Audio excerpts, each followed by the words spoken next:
Henry. Henry, right. So I wrote down timeline issues. It's been more than a week since the dance because we had a whole nother weekend last weekend. We did. The only thing that, because I saw this, I'm like, oh, Carrie's going to notice that the timeline is off. And I can't even correct it because we did have see, what I think is because we don't always see the Lane character or the Luke character, when we see them again, we sort of go back in time. So now we see like what happened at this time but this, nice try, but she spent all weekend studying and last weekend studying and having this, a whole separate drama plot that took up the whole weekend. That's true. I would like to be generous like you, but I think there's just some gentle timeline plot holes. Yeah, no, you're correct because last Saturday she was studying and making a government with Paris, and Paris came over to her house. There was definitely a distinct Saturday. And that was definitely a week after she smooched Tristan. At least a week. At least a week. So that means that it's been 2 weeks since she danced with Henry. Yeah. But that's okay. I'm letting it go. Yes. Because it's not relevant to the plot, but showrunner should have caught it. Who's the showrunner for this episode? Ooh. Should have caught it. You have them contact me. I think they are trying to stay. But also, this is 21 episodes or 19 episodes. They're so tired. They're churning these out. They are exhausted. And their scripts are way longer than other people's scripts because they talk so fast. Yes. So there's a lot to do. So I'm forgiving the showrunners for not catching that it should have been 2 weeks. I am a kind God. Yes. Yes, I'm a generous God.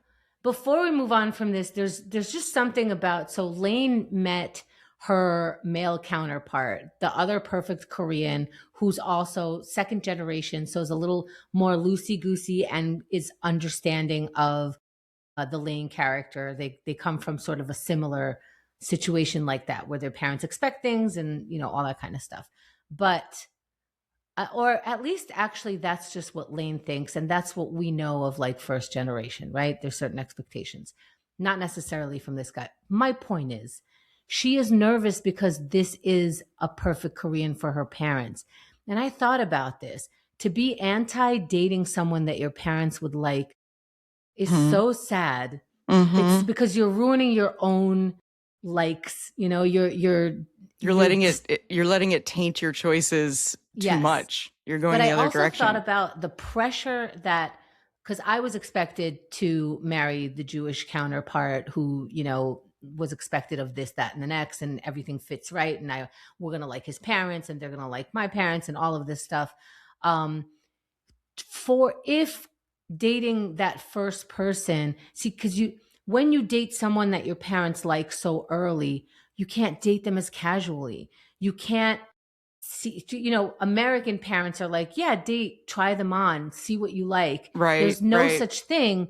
When you're outside of the US and you're first generation, your parents do not believe in date for fun.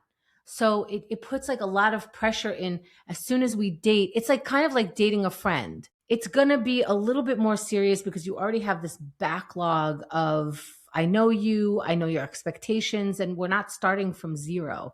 So this feels like we're not starting from zero, and that's a lot of pressure. I wanted to say that because I always understand the Lane character so much because I feel like this first generation thing is on me as well. So I think they did such a good job with that first generation situation. Yeah. Okay. Yeah. But it's going to bite her in the butt. I could see what she's saying too, is like, my parents are going to like him. And then that's it for dating for me forever. And we are back at the inn, and we are going to let Emily see the shed, which we, the viewers, have not seen yet. So we and Emily are seeing it at the same time. And all we know about the shed is that it's a place that Rune is about to move into. Rune gets a free studio. Right. And we as New Yorkers are like, that's a sweet studio. That is more square footage than I have currently. That is a great studio. Having a bathtub in the kitchen does not faze New York City people. I've had that. That's how you live. Yeah, exactly. That's how you live, especially when you're young.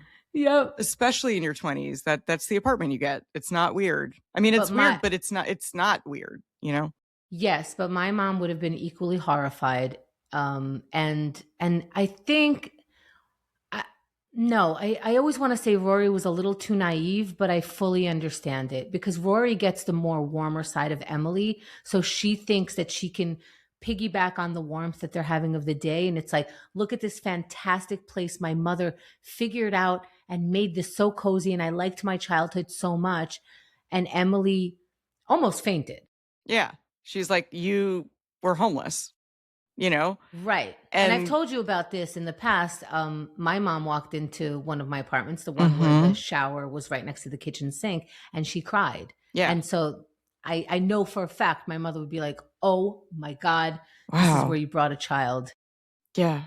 But I get that Rory didn't see it like that at all.